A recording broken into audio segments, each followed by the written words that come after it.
Hello, everyone. Thanks for coming here and for your interest in this talk. As announced via email, today we have as guest at Google Mr. Phil Zimmermann, the creator of PGP and co-creator of Silent Circle and Silent Phone. Hi, Phil. Welcome to Google. How are you? I'm good. Yeah. How we got Phil to Google was that Google awarded him, gave him an award for his contributions to security. And recently, as he's involved with research in communication security, and we have the end-to-end encryption of WhatsApp and the recently announced Google products in this area, he was very kind to accept an offer to have a talk about his recent research in this area. And I'll let him present more of his talk. Just so you know, there are people in this room, there are people watching the transmission live, and we'll have questions from the room as well as remotely, and I'll prepare and ask at the end of the... Well, I would assume there's not too many in California because it's too early. Okay. You would be surprised. Well, normally for most audiences, I ask for a show of hands for people who are engineers, but when I look at this audience here, I absolutely do not have to ask this. There's the visual signature is so distinct that there's absolutely no ambiguity. In fact, I'm not sure that there's a single non-engineer in the room. In fact, actually, it's even at this level of pharmaceutical purity of engineer density.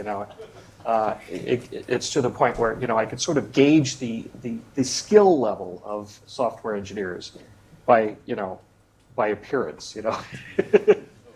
So. All right. This is the first. This is the most pure sample of engineers I've spoken to in many, many years. So I guess I can be as geeky as I want to be. Well,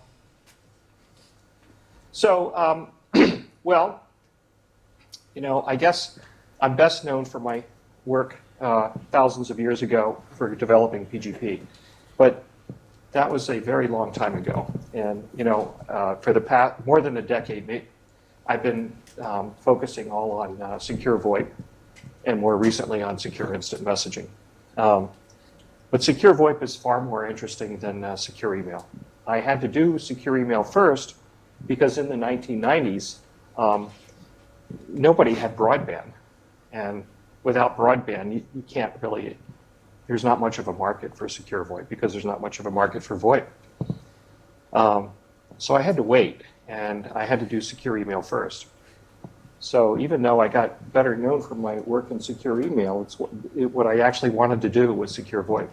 So I just had to wait for the enabling technologies to come into play.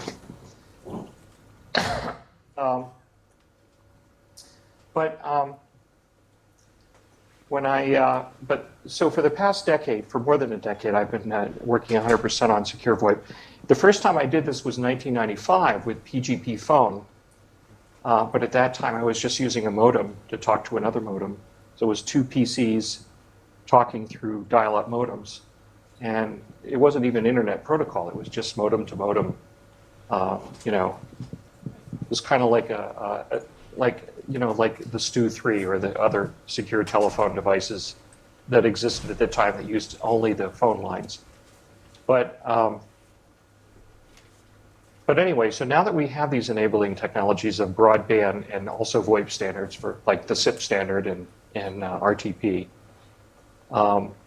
I've been doing that. I started out with Z phone in about 10 years ago.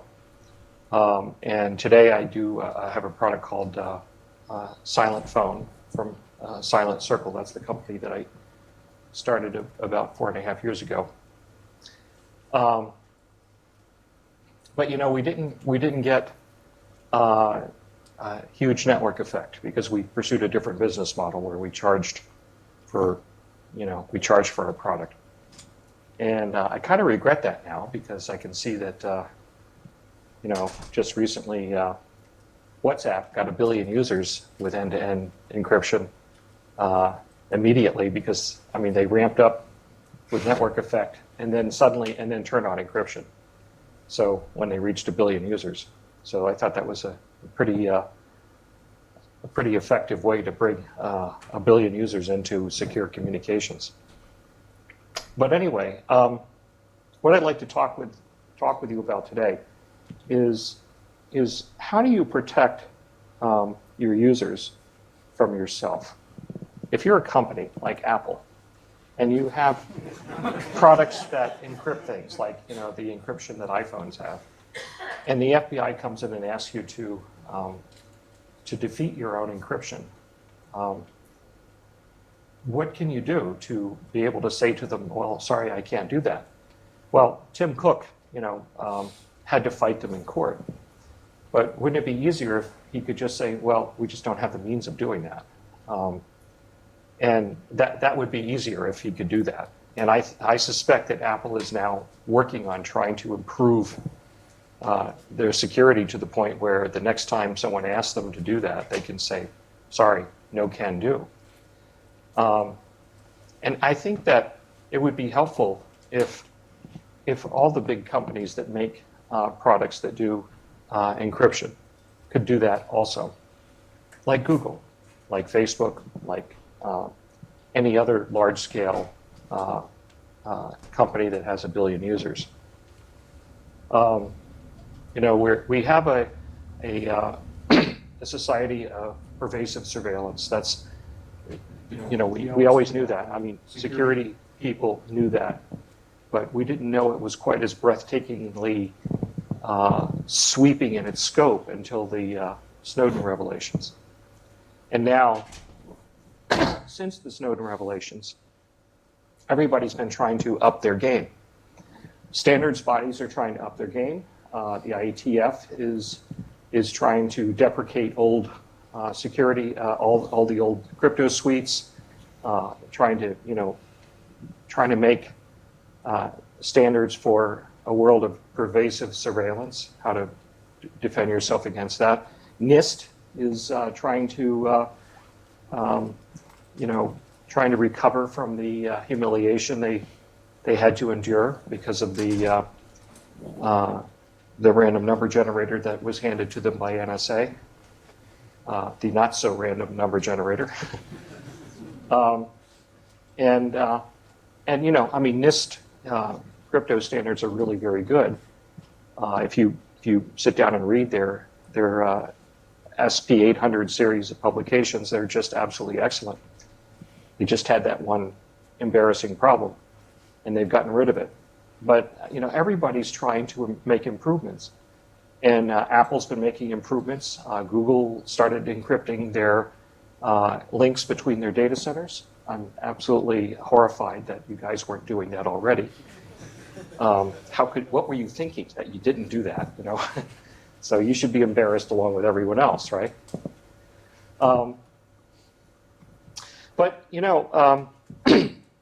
When I first started working on secure VoIP, I just assumed that you cannot trust the phone company. And so I did this protocol that negotiates its keys end-to-end and absolutely does not trust the phone company. And when I say the phone company, I mean the servers. The service provider, the servers.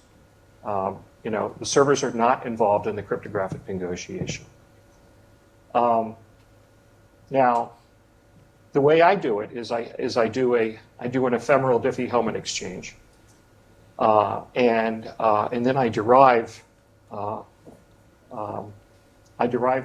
something to display on the screen that's derived from the session key. And then I have the two parties compare what they see on the screen to see if it matches. If it matches, the session keys are the same. If the session keys are the same, then that means there's no man in the middle. That's a good thing. All the complexities of PKI, all that work that we put into PKI is to prevent a man-in-the-middle attack. And yet, PKI has done very poorly at this over the past, like 20 years. PKI has just had a bad track record.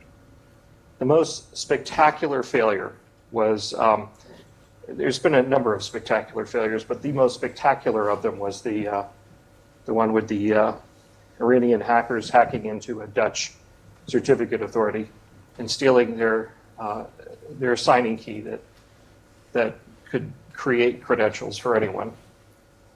And that public key for that certificate authority was baked into everyone's browsers. And the hacker that did that forged hundreds of certificates for Gmail, for Yahoo Mail, for Facebook, for government agencies, and handed off all these credentials to the Iranian government, who then used them to perform man-in-the-middle attacks on Iranian dissidents and arrested so many of them and put them in prison.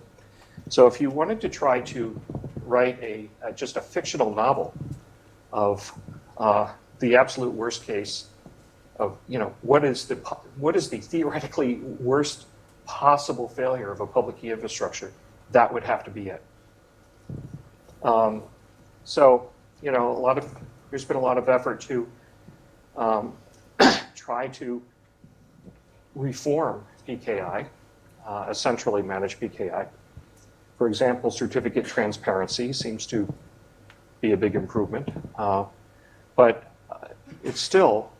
it depends on the certificate authority not becoming evil. I mean, it does protect against someone stealing the keys and making unauthorized certificates, but what if they're authorized certificates that are just lying, What if governments could compel certificate authorities to lie? What can you do to reduce the dependency on certificate authorities? Well, what I did with my protocol, ZRTP, was to make it so it just doesn't use a PKI at all. And this thing about displaying a hash of the session key will work for a VoIP application because you're already speaking. It's a human speech encryption product, right? So you're talking to another human being. So why not use the humans, drag the human brain into the protocol, 100 trillion synapses, dragged into the protocol instead of relying on it just a little ARM processor. You've got 100 trillion synapses on each end that participate in the calculation by listening to the other person tell you what's displayed on the screen.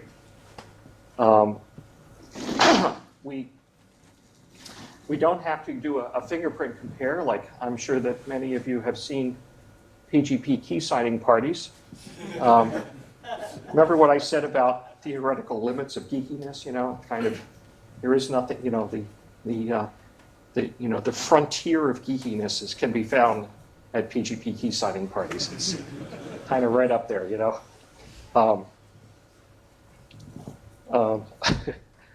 But you can't get people to compare full-size fingerprints on a phone call. Nobody would ever do it. So I made it so that the amount of material you have to compare is just 2 bytes. And I used the PGP word list. The PGP fingerprints can be displayed in hexadecimal or using a word list. And I used that same word list for displaying on Z phone originally, and now actually PGP phone did it, and then Z phone, and now Silent Phone. And it's part of the ZRTP standard. So you compare 2 words, and if they match, you're good. And the protocol makes it possible to do this by allowing you to use a short truncated hash because it does hash commitment in the protocol. Instead of just truncating the hash of the session keys, it makes it so that it's possible to use a truncated hash without a birthday attack by a highly resourceful attacker that could sit there and perform a lot of parallel calculations to try to force a match of the first 16 bits of the hash. You put him in a position where he only gets 1 guess. He can only do he can't do trial calculations. You make it so that when you send the public component of the Diffie-Hellman calculation, you don't send it right away. You send a hash of it first. And then you get the other party to send his public component of the Diffie-Hellman calculation. After you get that, then you finally reveal your public component, the one that you hashed first. He gets it, compares it with the hash, he hashes it again, you know. If it matches, then he uses it. And by doing it that way, you put the guy in the middle in a position where he can't do a whole lot of guesses. He can't do a bunch of trial Diffie-Hellman calculations. He only gets one guess. And so because of that, if you display a 16-bit hash, he has only one chance in 65,000 of getting it right. He has only one chance in 65,000 of not being detected. And that's a powerful disincentive. He's never going to even try the attack if his odds of getting it undetected are so pessimistic. So that's, that's the foundation on which ZRTP rests. That plus we make it so that you don't have to compare every time because we have this other component, we have key continuity. At the end of every session, you destroy all the key material, which is great for forward secrecy. But before we destroy it, we take the session key and hash it one more time. We run it through a key derivation function, and we store that in a cache for next time. And the next time you call the same person again, it does a fresh Diffie-Hellman, just like you did on the first call, with fresh random key material. And when you derive the new session key, you are mixing together the Diffie-Hellman result with the previous cache material from the previous call that you made to the same person. And that way, if there was no man in the middle on the first call, there cannot be a man in the middle on the second call or the third, because you do this every time. At the end of every call, you hash it again, you store it, you destroy all the original material, but you hash it and store the hash, which, because these hashes are non-invertible, it's okay to do that. And then you use it the next time. So this is a form of key continuity. That means you only have to do this little ritual of comparing the fingerprint, not the fingerprint, the short authentication string. You only have to do that one time for each person you talk to. After you've done that, you have this key continuity going. So in most cases where an attacker wants to do a man-in-the-middle attack, he's not going to do it on the first session. He's probably doesn't take an interest in wiretapping you until later. By then it's too late. You've already got this key continuity chain going. Every call, you refresh the material in the cache, and you do it again on the next one. So the key continuity and the short authentication string, which is enabled by this hash commitment during the Diffie-Hellman, is a good combination to make it possible to do ephemeral Diffie-Hellman without relying on a public key infrastructure with certificate authorities. You don't need persistent key material. It's not even persistent even in the cache because it's changed every time. Now, everybody in this room has used SSH. I don't have to ask for a show of hands for the aforementioned visual signature of what engineers look like, right? And so SSH also has key continuity because when you talk to a server, you get a public key, you store it in a local cache, and you use it next time when you talk to the same server. It tells you, again, it's public key, you compare it, see if it's the same one. That's key continuity. But that's a different kind of key continuity. That's for a persistent public key that never changes. That means that you have to protect your private key over a long term.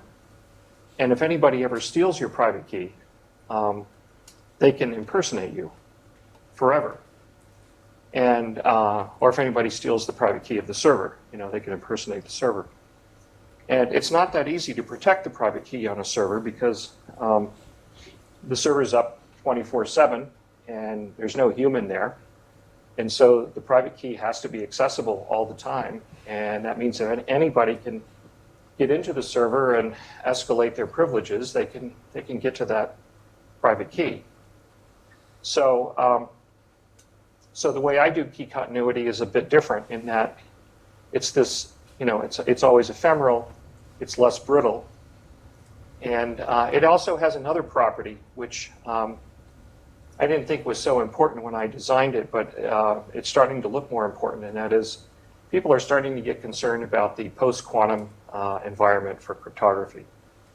Now, I think it's going to be a long time before we have to worry about quantum computers, but NSA is saying that maybe we should start worrying now, and so NIST has put out a document saying everybody, they're trying to solicit suggestions for public key algorithms that can resist quantum computers. And so it just so happens that ZRTP already can resist quantum computers in most scenarios. Because even though I'm not using any new exotic public key algorithms, I'm just using elliptic curve Diffie-Hellman, which is not resistant to Shor's algorithm that would be available to a quantum computer. It's still difficult for, see, the only reason to worry today about quantum computers is because if your opponent, if you have a very powerful opponent who records your traffic today and archives it for 50 years, and then 50 years in the future uses quantum computers to retroactively figure out, breaks the traffic by, using Shor's algorithm to break your public key calculations, then, that is something that, if you think that someday there will be quantum computers, then you got to think, if I want to protect the traffic today from a future retroactive examination of my traffic, then what I've done with ZRTP is actually resistant to that kind of attack. Because if your opponent misses a single session of a ZRTP exchange, then he's going to miss that cached key material that's resulted from that session. And then every session after that, he'll be unable to break even with quantum computers. Because quantum computers, if we are assuming that, it's Shor's algorithm, which can break public key algorithms in polynomial time, then they can't break symmetric algorithms. They can't break the AES, for example, or hash functions. And so the cached key material is symmetric key material. So you mix it in and use it, and you get the key continuity. So it would be immune if your opponent misses a single session. So even though ZRTP doesn't use any of these advanced public key algorithms, like algorithms based on lattices or coding theory, it's still good because of the key continuity, and assuming that your opponent misses one session. Sure, but they can't do it 50 years from now because the computer doesn't exist anymore, and you might be dead by then. They could do it now, but they don't have quantum computers now. Yeah, but you said that you only need to identify, check the hash the first time. That is under the assumption that the key is... Yeah, but even if they break into your computer and extract the material, even if they break in today and extract the cached material, it's only good for the next session. And it gets replenished every time. So if they're going to exploit the material that they stole, they have to exploit it on the next session. If they miss that one opportunity, too bad. They're going to have to steal it again, So it's always getting changed. It's operationally quite a challenge for them. So all in all, ZRTP covers a lot of attack scenarios, and it does it without relying on public key infrastructure or centrally managed certificate authorities, and so if you're worried about building, like you guys recently announced a couple of new products, Allo and Duo, which do end-to-end encryption, both for text messages and for voice and video. And that's great. But if they rely on a protocol to negotiate the session key that might be subject to attack at the server. For example, if you were using WebRTC, which relies on DTLS, that relies on long-term persistent public keys that the server provides. You know, if that could be compromised, possibly with the cooperation of the server, which could be coerced. Remember, we're talking about the coercion scenario, where Google or Apple or whoever's running the service could be coerced. You have to consider your own company as part of the threat model. But if you use a protocol that's designed to not trust the service provider, like ZRTP, then you're immune to the service becoming evil. I mean, the service promised not to be evil when this company was founded, right? But it's a tough promise to live up to when somebody comes in with a national security letter or a court order. So you have to take into account that even if the service does something bad, you have to have it would be helpful if you had a protocol that is immune to that kind of a threat model that includes your own company. Can we already take some questions? Yeah, sure. Let's do that. So let's take one from the room first, and I have one related to exactly your latest point from our online. Yeah. Should be on. Thank you. Yes. So you mentioned that the ZRTP protocol prevents the man-in-the-middle attack, but if you don't have any permanent like key material on the endpoints, how can, so if I call you on ZRTP, how do I know that I'm talking to you and not to a lookalike? I mean, I'm assuming, so this is mostly a problem for email and text protocol message, I guess. Are you relying? This is not for email. This is just for voice. Yeah. So it's designed for a voice product, like a voice telephony. Okay, so you're assuming that I would recognize your voice on the phone, for instance? Yeah. Okay. Yeah. I mean, I thought about, somebody imitating your voice, like I call it the Rich Little attack because there was a famous voice impressionist named Rich Little back in the 1970s. And the man of 1,000 voices, right? But it's not enough to simply imitate your voice. See, if you see the short authentication stream, it says, ski lift Capricorn, and so you could talk to the other person and you say, well, you remember that time we went skiing in Colorado and we rode on a ski lift? Remember that?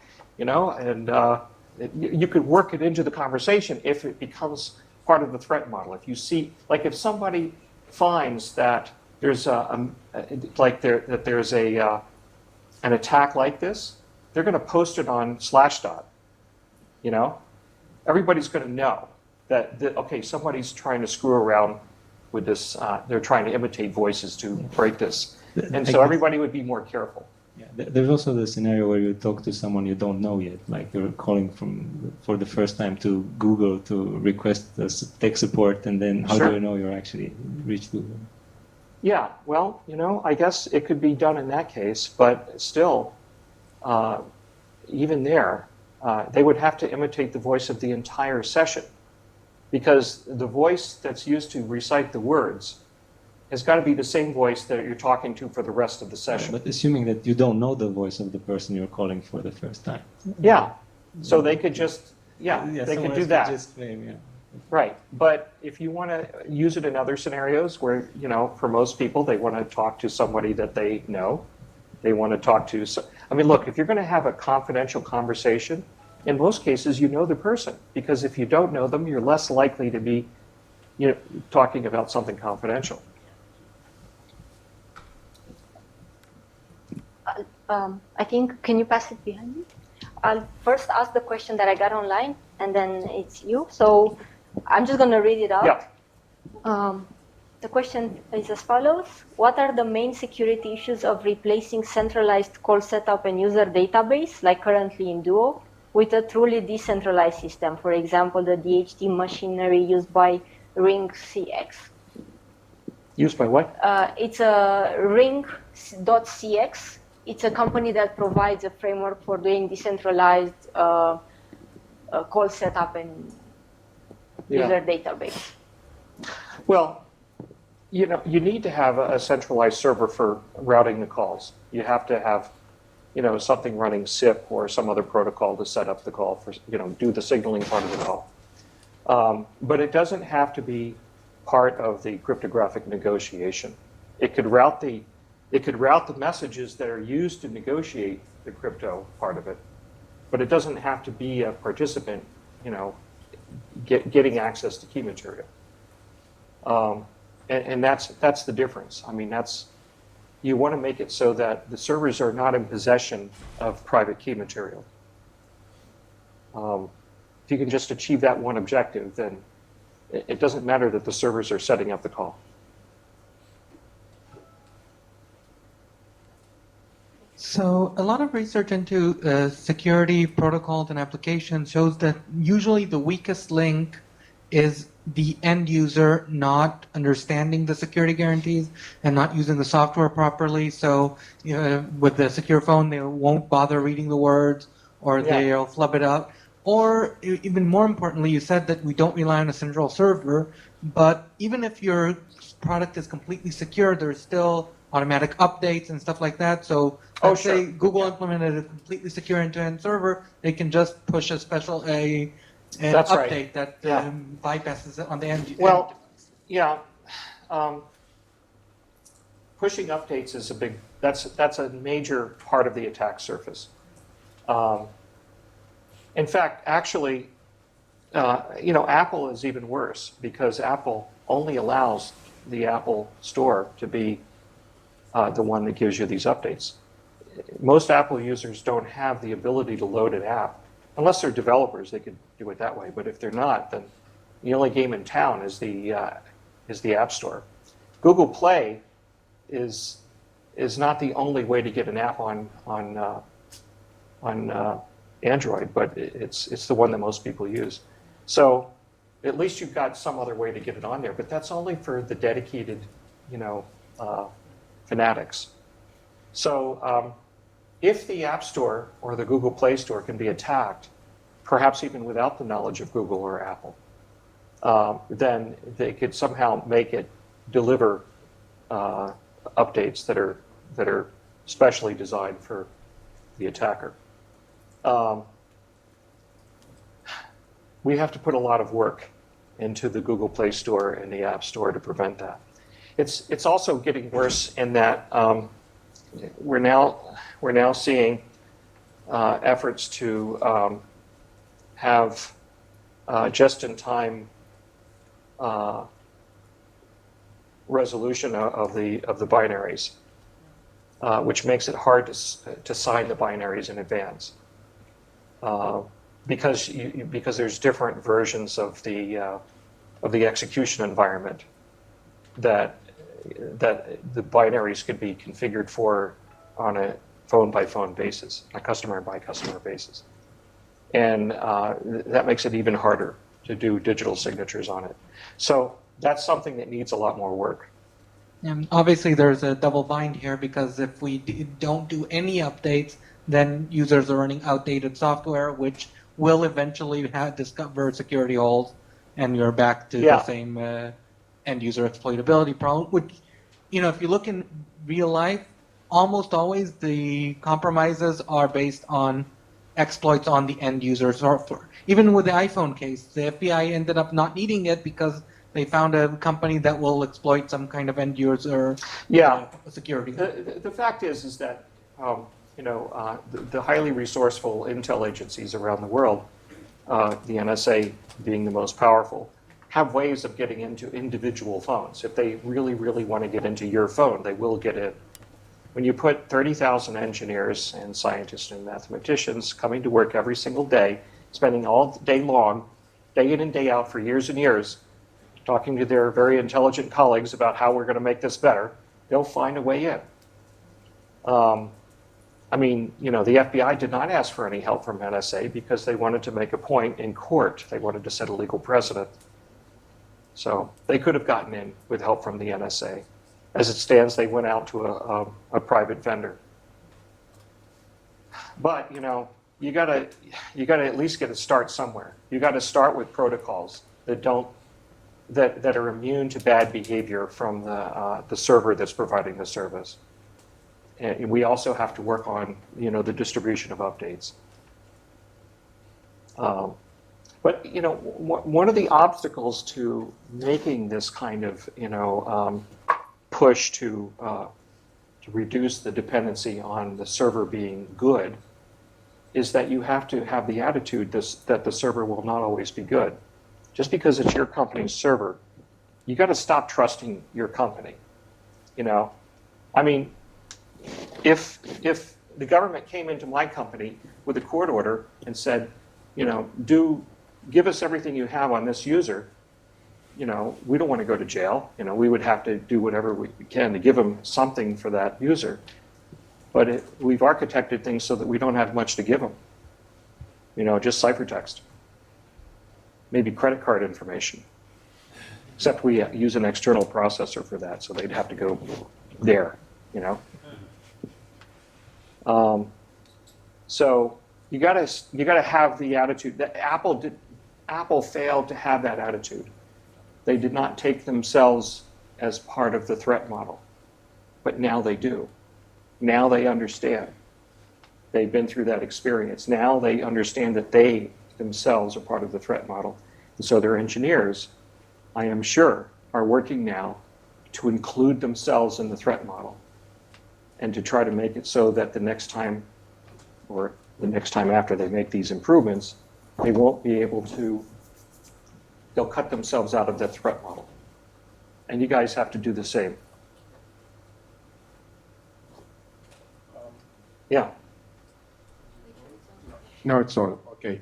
So if each session key derives from the previous session key, that kind of requires every end user to use a single device.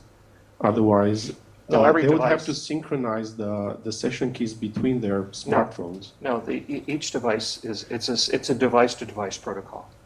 It doesn't care how many devices you have. If I call from my device to your device, and then tomorrow I'm talking to your other device, then we'll do it again. You will have to do the verbal comparison twice. So that means that one way to attack would be to physically steal somebody's phone, and so that they would have to re-authenticate with the other user with the new smartphone. That's right. But you could tell them that you lost your phone and now you have another one. So. Thank you very much. A little too short for that, so I'll do it this way. Is that okay?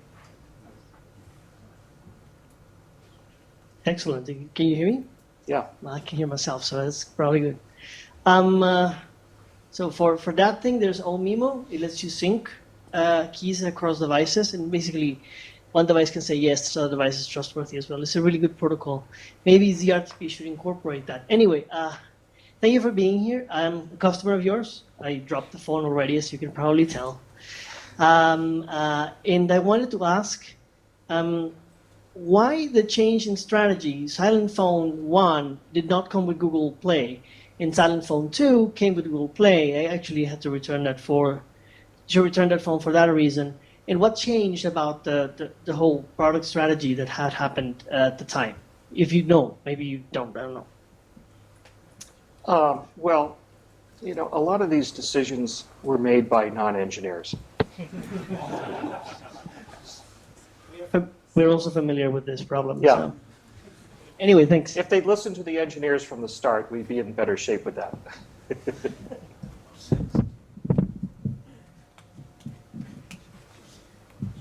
Just a little bit of advice when you start a company. It's a good idea to try to get as many engineers as possible involved in the decision making. or as few, let me rephrase it, as few non-engineers as possible in the decision making. Thanks for being here today. If I may, I'd like to widen the scope a little. So we talked a lot about protecting the content of your communication. We talked a lot about protecting the content of your communication to cope with mass surveillance. Another thing is The metadata. Exactly. Yeah, and traffic analysis. Exactly, Yeah. discovering your social network Sure. now into the future, into the past. What are your thoughts on this? Yeah, I didn't talk about that because it's kind of hopeless. Thanks. Traffic analysis is very, very difficult to defend against. It's so difficult to defend against it that I usually don't even try. I mean, look, there's some things that I'm doing in Silent Phone that defend against slightly less capable opponents. For example, if you're trying to protect against traffic analysis from an intel agency in a particular country you happen to be standing in holding your device, I do protect against the traffic analysis that he's doing by observing the traffic between your phone and our servers. But if it's a worldwide intel agency with global reach, and they can see all the traffic everywhere, then it's nearly impossible to protect against traffic analysis. In practical terms, theoretically, you could just flood the entire internet with dummy traffic and try to use the needle in a haystack approach, but that's like draining the oceans to find the submarine. That's just not practical.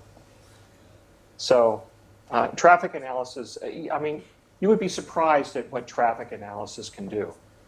For example, most people don't even consider some aspects of traffic analysis. For example, if you use a codec that is variable bitrate, that some phonemes produce different numbers of bits than other phonemes, that could be used in traffic analysis. Because even though the payloads of the RTP packets are encrypted, the number of bits, if you're using a variable bitrate codec, which I never use for this reason, the number of bits for each packet, and it's 50 packets per second, you could construct a histogram of packet lengths and match it to, phrases, words, phrases, and figure out what people are saying without actually being able to break the encryption, just from the packet lengths. So never use variable bitrate codecs.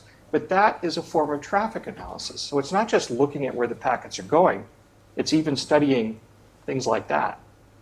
There's all kinds of traffic. Traffic analysis is an extremely powerful field of study and very difficult to protect against. So, I do what I'm able to do. It's like the guy looking for his contact lens. So you see him searching on the ground for his contact lens, and you say, what are you looking for? I dropped my contact lens. Well, where did you drop it? Oh, across the street over there. Well, why are you looking over here? Well, because the light's better, Yeah, I know how to do certain things, So I'm just doing what I know how to do. But we need more than that. But just being able to protect the content, even there, you have to protect against your own servers becoming, being compromised.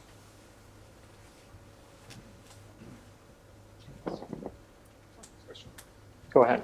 All right. I'd like to give a bit of context. So the whole problem of session setup and key exchange is basically a problem of short identifiers versus long identifiers. Short because we remember Facebook.com, but we don't remember the public key. Personally, coming from a bit of a Bitcoin background, I found it very practical to exchange long identifiers, especially with elliptic curves having very short key material. I just hold up the QR code and be done and don't have to worry about any of that problem. Can you talk a little bit about how Silent Phone deals with the problem? Do I call a legacy phone number and then I have to do the exchange, or is there a way for me to directly give you a long identifier and completely sidestep the problem? Of course, then that probably doesn't change because you printed it this on your. Yeah, I can tell you that the human readable identifier is first. It's provided in the signaling, which is not protected cryptographically. Well, it is protected cryptographically in that it goes through a TLS tunnel, but that's not. If the server is evil, then it's only hopwise and safe there. But you have the ability to edit the human readable name. So if somebody calls you and says that they're, you know, Barack Obama, and you know they're not Barack Obama, you could edit that and say, no, he isn't. You know, it pre-fills the string saying, this call, you know, appears to be from a Barack Obama. You could say, no, it's not. It's, you know, whatever the name of the person is you're talking to. Or you can say, I'm not even going to authenticate it. Another thing that I do, you know, we do text messaging, and we use the double ratchet construct that Axolotl uses, you know, and but I don't like the fact that the double ratchet, that, you know, that's what they use in WhatsApp, you know. I don't like the fact that that relies on long-term identity keys. And so what I do with, if a product has both text messaging and secure VoIP, so I've got ZRTP, and because the ZRTP Security Association is established by this voice authentication of the short authentication string, I use that to reinforce the text messaging Security Association by sending the long-term identity key under the protection of the ZRTP exchange. And that way, if you do the verbal comparison of the authentication string, you now have verified that the text messaging protocol is end-to-end secure with no man in the middle. So in other words, you bound the long-term identity key to the same identity that you did the ZRTP exchange with. So you can use one protocol. If you have a protocol that you like, that you trust, because it's, I mean, the ZRTP exchange is very well optimized just for voice. It's all, don't ever try to use it for email. Don't try to, you know, back when I first got into secure VoIP, some people said, well, can you use PGP to do secure VoIP? No, you can't. PGP's for email and file encryption. You got to use different protocols for different problems you're trying to solve. And ZRTP is just to solve the one problem of how do you get two people to talk to each other securely with their voices and with video, you know? Well, if you can do that, and you get a really good security association, you can leverage that to reinforce another security association under another protocol, like Axolotl. And that's what we did in Silent Phone. And so we don't have to worry about the server giving out fake long-term identity keys for the text messaging protocol, because we protect it with ZRTP. So anyway, yeah. So we have time for maybe one or do we more really questions. have to cut this off? It's at the end of the day, right? Have people started moving toward the exits? If you like to join us for the TGIF drinks, then maybe people can approach you there. Okay, all right. Please. Go ahead. Yeah, my question is rather addressed to you as a political activist. I put it also on the dory. Maybe I'm playing here a bit the devil's advocate. But you clearly, you strive for better security, better privacy, and as you said, if the server is compromised, it's by some evil power. But as a society, after all, we have, these democratic societies, we have entrusted the government with the power to survey. After all, sure. So how do we strike the balance? I mean, this is both a legal concept, of course, but how do we strike it technically? Maybe we do want, after all, the government. Yeah, sure. It's the core question that was at the center of the crypto wars of the 1990s, and the one that we keep on running into today. I mean, we now see a resurgence of the crypto wars of the 90s. It's come back again. You know, if we had always had a government that was wise and true and fair and you know, what we want in a government, then maybe that would be a good trade to make, you know. But if all it takes is a court order to get a backdoor, you know, to use a backdoor, then, you know, the United States government is not the only government in the world that has courts, or the Swiss government, you know. What about the North Koreans? They have courts. The Iranians, they have courts. You know, China, Russia, they have courts. I mean, just because it's a court order, you know, doesn't mean that you're safe. You know, a few years ago, you guys, I don't know if how many everybody's so young. Maybe you didn't work here then, but Google had a big confrontation with China because Google had built backdoors in to their servers for law enforcement purposes, and the Chinese hijacked those backdoors to spy on Chinese dissidents, and this resulted in a confrontation between Google and China. And you know, if you build in backdoors because you think it's only going to be used for the aforementioned utopian, wise, true, and you know, philosopher king government, then you're going to find that the backdoor can also be used by not so nice people. So, you know, Silent Phone is used by Navy SEALs, and you know, they use it to go kill Bin Laden or something, whatever they're doing. You know, they're using it to kill bad guys, right? And they're not going to use it if it has a backdoor. So if you're worried about, you know, Islamic extremism, and you think, okay, well, we've got to have some way to get into this in case Islamic extremists use it. Well, if you put a backdoor in for that purpose, you're also undermining the guys that kill Islamic extremists, you know. So you got to make the best protections you can and try to find some other way of dealing with the problem. You know, law enforcement is now in a golden age of surveillance. When you compare what they have now with what they had 20 years ago when we were fighting the crypto wars in the 1990s, they have it so much better now. They have OCR to scan the license plates of cars from traffic cameras, so they can see all the cars traveling everywhere. They know where everybody's going with their cars because of traffic cameras reading the license plates.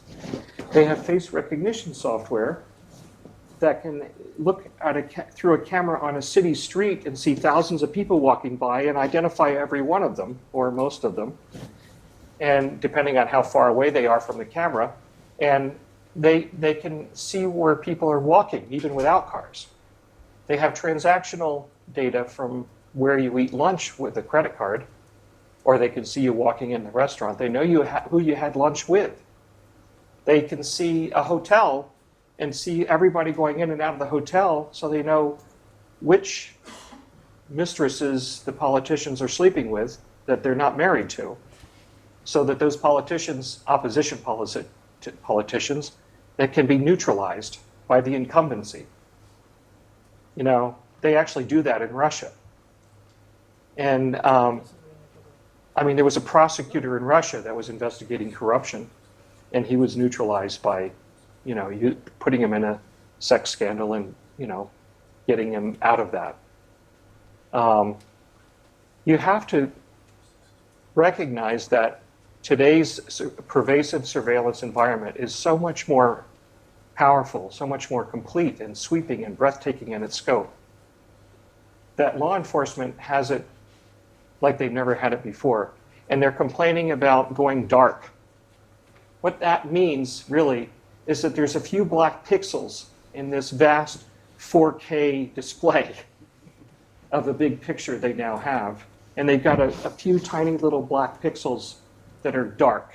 They're not going dark. They have a couple of missing pixels.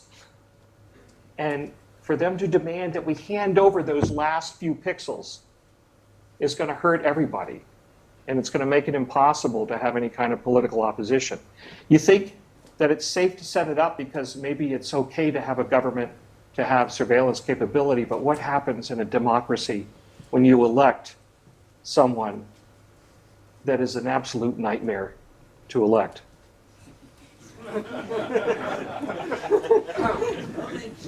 When it's the end of the American experiment. Point well made. Yeah. Thank you. Thank you. Unfortunately, we have to stop here, at least so that my colleagues can close the meeting. Yeah. We'll be Okay. around, and Yeah. a lot of people are more curious about it. Thank you very much.